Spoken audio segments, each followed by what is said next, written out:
DLN online class में आप सभी विद्यार्थियों का स्वागत है। क्लास 10 केमिस्ट्री साइंस में आपको lesson 2 acid base and salt chapter में सबसे एक महत्वपूर्ण यौगिक के विषय में बताने जा रहे हैं। सबसे एक महत्वपूर्ण यौगिक के विषय में बताने जा रहे हैं जिसका नाम क्या है, plaster of Paris. Plaster of Paris एक ऐसा यौगिक है जो हमारे जीवन से जुड़ा हुआ है, जिसका हमारे जीवन में बहुत उपयोगिता है। तो वो प्लास्टर ऑफ पेरिस का क्या पहचान है, तो हमारे जीवन में उसकी क्या उपयोगिता है। तो हम सबसे पहले प्लास्टर ऑफ पेरिस का रासायनिक सूत्र लिखेंगे, केमिकल फार्मूला लिखेंगे। ध्यान देना है, केमिकल फार्मूला, रासायनिक सूत्र, रासायनिक सूत्र, रासायनिक सूत्र क्या होगा, ध्यान देना है। रासायनिक सूत्र को हम बोलते हैं chemical formula. Chemical formula, chemical formula क्या होगा इसका, ध्यान देना है। इसका केमिकल फार्मूला क्या होगा, तो CaSO4 डॉट हाफ H2O। इसका क्या है, CaSO4 डॉट हाफ H2O। या एक और इसका फार्मूला होता है क्या, CaSO4 का होल ट्वाइस H2O। ये क्या है, इसका केमिकल फार्मूला है, रासायनिक सूत्र है। अब इसका हम लोग नाम लिखेंगे क्या, केमिकल नेम क्या होगा, केमिकल नेम, रासायनिक नाम, रासायनिक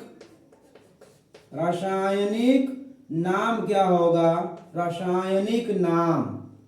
तो इसका रासायनिक नाम क्या होता है, इसे हम बोलते हैं क्या, केमिकल नेम। क्या बोलते हैं, केमिकल नेम। केमिकल नेम क्या होगा इसका, ध्यान देना है। इसका केमिकल नेम जो होगा, केमिकल नेम क्या होगा इसका, तो कैल्शियम सल्फेट, कैल्शियम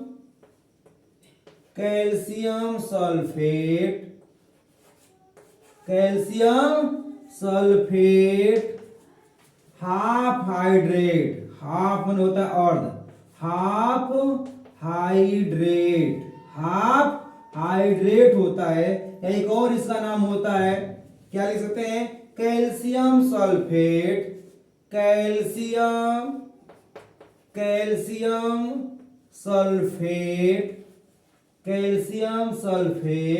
हेमीहाइड्रेट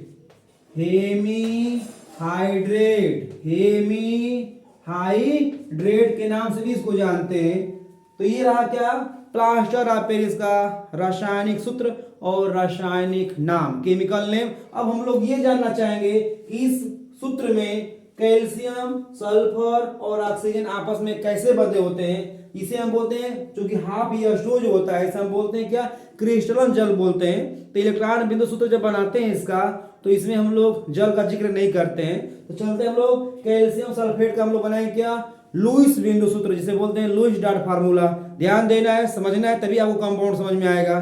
तो चलते हैं हम लोग, इसका लिखना है क्या, हम लोग को बताना है लुईस डॉट फार्मूला। चलते हैं लुईस डॉट फार्मूला कैसे निकालेंगे, इसका कैसे बनाएंगे, ताकि हमारा ज्ञान को विस्तृत रूप मिल सके। तो चलते हैं, ध्यान देना है।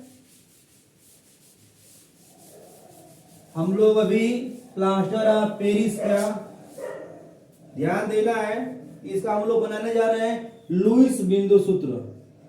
लुईस डॉट फार्मूला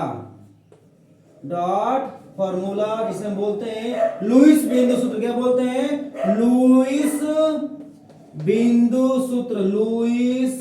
बिंदु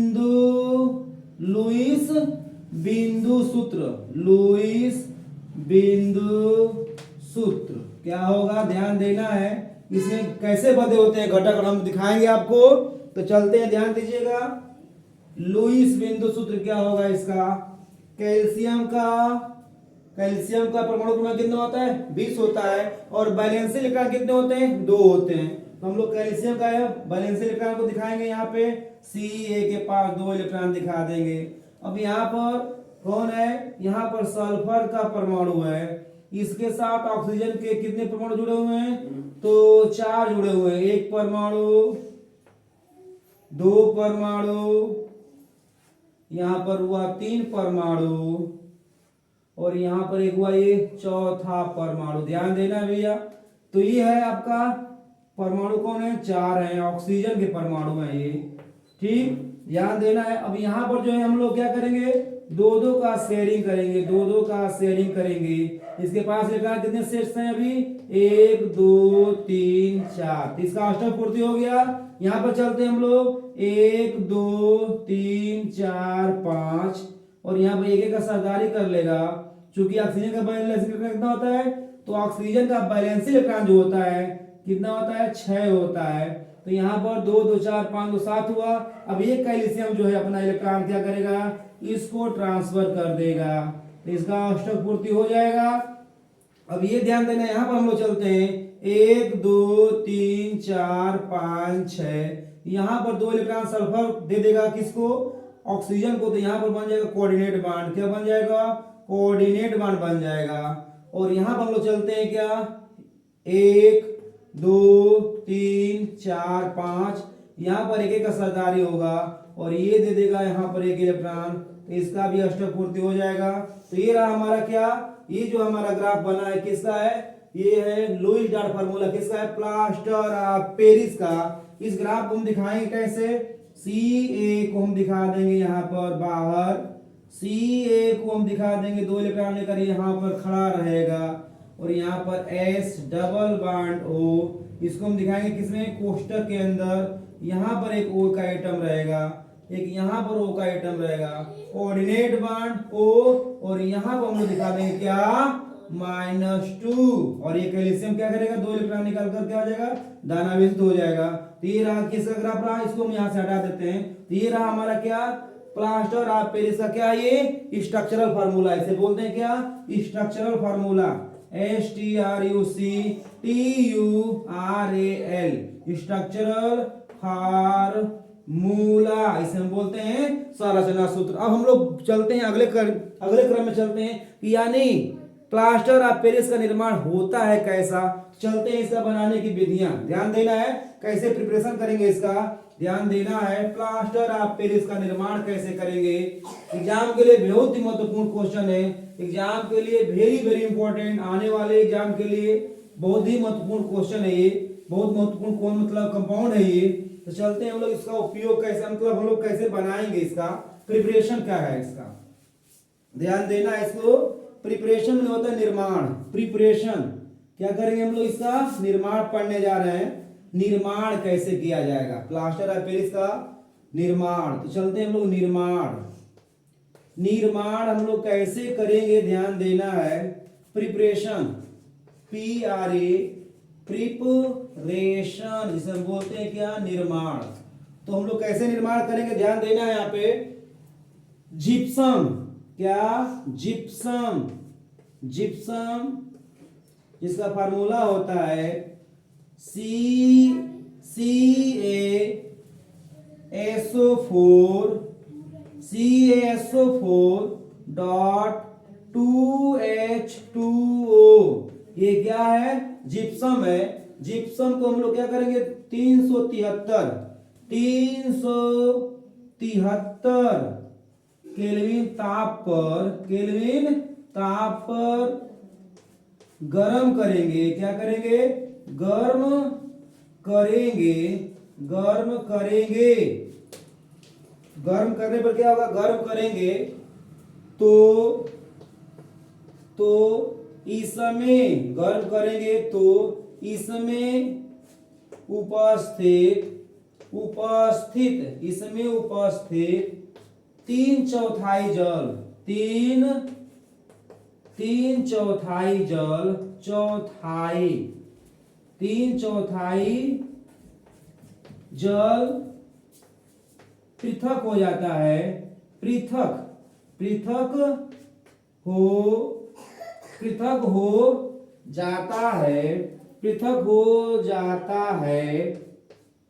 पृथक हो जाता है तथा प्लास्टर ऑफ पेरिस बन जाता है। प्लास्टर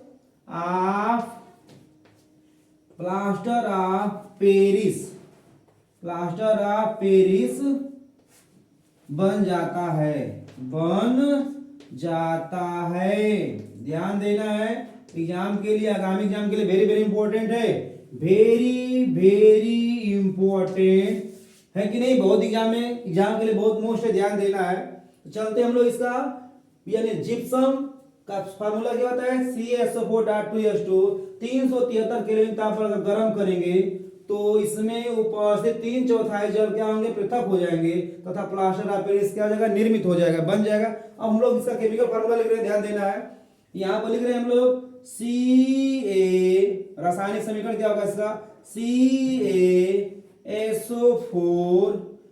CaSO4.2H2O, ये क्या है, जिप्सम है, क्या है, जिप्सम, ये है जिप्सम, जिप्सम है ये। तो किस ताप पर गर्म करेंगे इसको, तो 373 केल्विन ताप पर गर्म करेंगे तो क्या बनाएगा भैया, तो बनाएगा ये CaSO4 डॉट हाफ H2O, जिसे हम बोलते हैं क्या, plaster of Paris, plaster of Paris, plaster of Paris plus 1/2 H2O क्या हो जाएगा, पृथक हो जाएगा, 1/2 क्या होगा, 1/2 यानी 3/2 क्या होगा, जल अलग हो जाएगा। तो इस तरह से क्या बना हमारा, प्लास्टर ऑफ पेरिस का निर्माण हो जाता है। और प्लास्टर ऑफ पेरिस का सबसे महत्वपूर्ण गुण क्या है कि अगर ये जल के संपर्क में आ जाता है तो पुनः एक कठोर यौगिक के रूप में क्या होता है, बदल जाता है, जिसे हम क्या बोलते हैं, जिप्सम के नाम से जानते हैं। तो चलते हैं, यानी इसके ऊपर जो है जल का प्रभाव क्या होता है, वेरी वेरी इंपॉर्टेंट, यानी प्लास्टर ऑफ पेरिस का सबसे महत्वपूर्ण गुण क्या होता है, तो जल का अवशोषण, जल से संयोग। तो चलते हैं हम लोग इसके ऊपर जल का प्रभाव क्या होगा, हम चलते हैं आगे, ध्यान देना है, इसको याद कर लेना है, एग्जाम के लिए बहुत मोस्ट है। चलते हैं अगले क्रम में, जिप्सम का जल, जिप्सम से प्लास्टर ऑफ पेरिस का जल से क्या प्रभाव होता है। तो चलते हैं, ध्यान देना है, हम लोग इसके ऊपर जल का प्रभाव देखने जा रहे हैं, ध्यान दीजिएगा। इसके बाद हम लोग उपयोग पढ़ेंगे, इसका उपयोग क्या पढ़ेंगे, उपयोग। तो क्लास 10 के लिए बहुत ही महत्वपूर्ण क्वेश्चन है ये, आगामी एग्जाम के लिए वेरी वेरी इंपॉर्टेंट है। तो चलते हैं हम लोग, ध्यान देना है, क्या इसका हम लोग पढ़ने जा रहे हैं, क्या पढ़ने जा रहे हैं, जल का प्रभाव, plaster of Paris, plaster of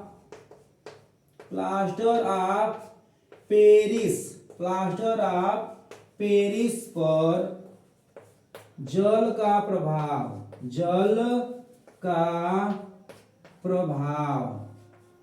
तो ये ध्यान देना, एग्जाम के लिए पूछता है क्वेश्चन, यानी प्लास्टर ऑफ पेरिस यदि जल के संपर्क में आ जाएगा तो क्या होगा, एक कठोर यौगिक के रूप में क्या होगा, बदल जाएगा, एक कठोर पदार्थ के रूप में क्या होगा, चेंज हो जाएगा उस पदार्थ का, उस कठोर या कड़े पदार्थ का नाम क्या है, जिप्सम है। तो चलते हैं हम लोग यहाँ पे लेते हैं, समीकरण दिखा दे रहे हैं, ध्यान देना है, CaSO4 dot 1/2 H2O plus 3/2 H2O, तो क्या बनेगा, CaSO4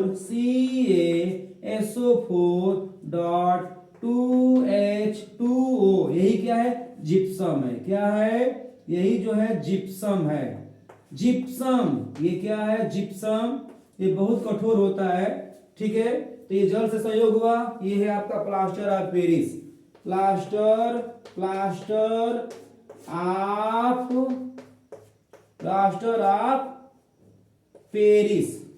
ऑफ पेरिस है। तो ये क्या है, प्लास्टर ऑफ पेरिस के ऊपर क्या जल का प्रभाव है। ये भी समीकरण जो है बहुत इंपॉर्टेंट है, ध्यान देना है, यानी प्लास्टर ऑफ पेरिस जल से संयोग करेगा तो जिप्सम में क्या होगा, चेंज हो जाएगा, ध्यान देना है। तो हम लोग चलते हैं, इसका उपयोग पढ़ेंगे। क्या उपयोग, उपयोगी पूछता है एग्जाम में, तो उपयोग में हम लेते हैं क्या, उपयोग। उपयोग में हम लोग नंबर 1 क्या है, अस्पतालों में, अस्पतालों में, अस्पतालों में टूटी टूटी हुई हड्डियों, टूटी हुई हड्डियों को जोड़ने के लिए, टूटी हुई हड्डियों को जोड़ने के लिए, जोड़ने के लिए प्लास्टर, प्लास्टर, प्लास्टर, प्लास्टर चढ़ाने में, चढ़ाने में, यानी प्लास्टर करने में क्या होता है, चढ़ाने में इसका उपयोग होता है। ये उपयोग नंबर 1 हुआ। यानी अस्पतालों में टूटी हुई हड्डियों को जोड़ने के लिए प्लास्टर चढ़ाने में, प्लास्टर चढ़ाने में क्या होता है, प्लास्टर चढ़ाने में उपयोगित होता है। प्लास्टर, प्लास्टर चढ़ाने में इसका उपयोग होता है। नंबर 2 में हम लेते हैं क्या, खिलौने बनाने में, खिलौने, खिलौने बनाने में, खिलौने बनाने में, बनाने में, खिलौने बनाने में भी इसका उपयोग होता है। खिलौने बनाने में उपयोग है इसका, खिलौने बनाने में भी क्या इसका उपयोग है। दूसरा नंबर 3, दांतों के प्लास्टर बनाने में, दांतों के, दांतों के, दांतों के प्लास्टर, प्लास्टर बनाने में, बनाने में भी ये उपयोगित होता है। और तलों को चिकना करने में भी। अगला नंबर चलते हैं हम लोग, क्या, तलों को चिकना करने में भी क्या होता है, उपयोगी होता है। अगला उपयोग हम लोग पढ़ने जा रहे हैं इसका, सतह को चिकना बनाने में भी इसका उपयोग होता है। सतह को चिकना, अगला नंबर में उपयोग में लेते हैं हम लोग।